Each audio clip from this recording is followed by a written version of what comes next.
یہ سرکار کا در ہے، در شاہ تو نہیں، جو مانگ لیا اور بھی کچھ مانگ۔ وہ لوگ جو کہتے ہیں کہ کرم ان کا ہے محدود، ان لوگوں کی باتوں پہ نہ جا، اور بھی کچھ مانگ۔ دے سکتے ہیں کیا کچھ کہ وہ کچھ دے نہیں سکتے، یہ بات نہ کر، ہوش میں آ، اور بھی کچھ مانگ۔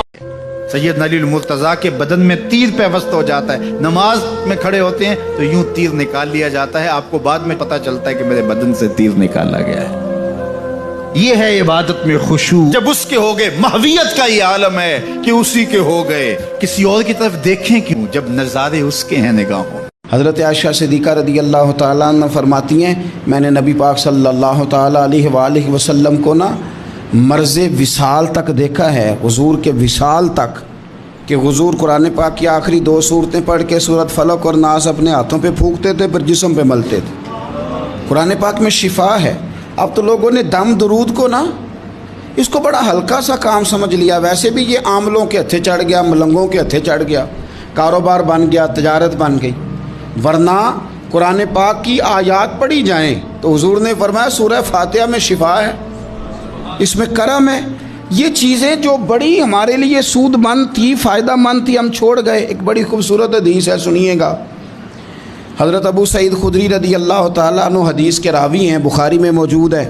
ارشاد فرماتے ہیں کہ ہم ایک سفر پہ تھے، واپس آ رہے تھے، ایک جگہ رات کو قیام کیا، سونا تھا، بستی تھی۔ بستی کے لوگوں نے نہ کھانا پوچھا نہ پانی پوچھا، کوئی ضیافت نہیں کی۔ آدھی رات کا وقت آیا تو ایک بندہ دوڑا آیا، کہنے لگا ہمارے سردار کو بچھو نے کاٹ لیا ہے، تم میں سے کوئی بندہ دم درود کر لیتا ہے؟ تو ایک صحابی کہنے لگے کر تو لیتے ہیں، پر تم نے چونکہ ہمیں کھانا پانی تک نہیں پوچھا، تم اگر دم کراؤ گے تو مفت نہیں کریں گے۔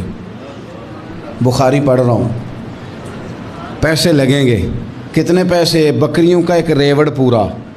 شارحین نے لکھا 40 بکریاں، کنے دمہ دیاں؟ او بھائی اس سے کوئی بندہ جواز نہ لے کہ پیسے لینے جائز ہیں، اس سے جواز نہ حاصل کرے۔ آپ بات کو سمجھیں، پس منظر کیا ہے؟ پانی تک نہیں تم نے پوچھا۔ کچھ لوگوں کا علاج ہوتا ہے، انہوں نے کہا پیسے لیں گے دم کر دیں گے۔ صحابی نے کہا، حضرت ابو سعید خدری رضی اللہ تعالیٰ عنہ فرماتے ہیں وہ چونکہ تنگ تھے، بچھو کاٹ گیا، اور سردار کو کہا چل تو صحیح نا۔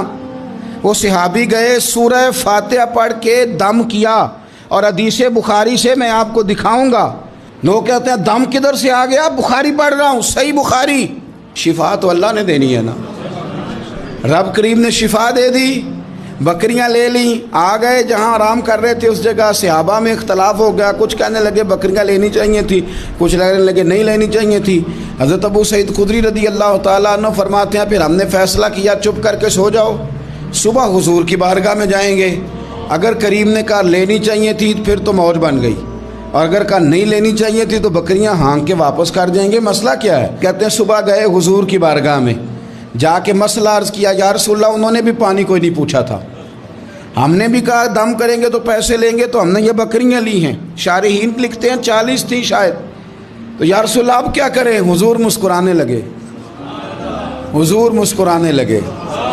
جس کے گچھے سے لچھے جڑے نور کے، ان ستاروں کی نزہت پہ لاکھوں سلام، اور جس کی تسکین سے روتے ہوئے ہنس پڑیں، اس تبسم کی عادت پہ لاکھوں سلام، اور ان کی باتوں کی لذت پہ بے حد درود، ان کے خطبے کی ہیبت پہ لاکھوں سلام۔ حضور مسکرانے لگے اور مسکرا کے پوچھا اچھا پڑھا کیا تھا؟ یا رسول اللہ سورہ فاتحہ۔ فرمایا سکھائی کس نے تھی؟ کہا یا رسول اللہ آپ نے۔ فرمایا پھر آدھی بکریاں میری ہیں آدھی تمہاری ہیں، پر میرا حصہ نہیں۔ انسان پریشان اس وقت ہوتا ہے کہ جب وہ محنت کرتا ہے تو وہ کہتا ہے نتیجہ میری مرضی کا آنا چاہیے۔ آپ رزلٹ کبھی اپنی مرضی کا نہ مانگیں۔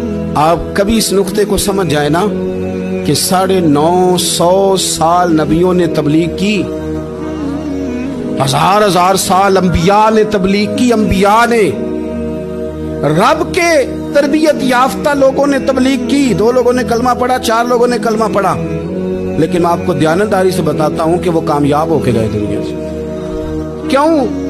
اس لیے کہ رب نے انہیں کہا تھا جا کے پیغام دینا ہے، یہ نہیں کہا تھا کہ بندوں کا بدلنا بھی ضروری ہے۔ اس لیے کہ جو ان کی ڈیوٹی تھی انہوں نے ڈیوٹی صحیح کی۔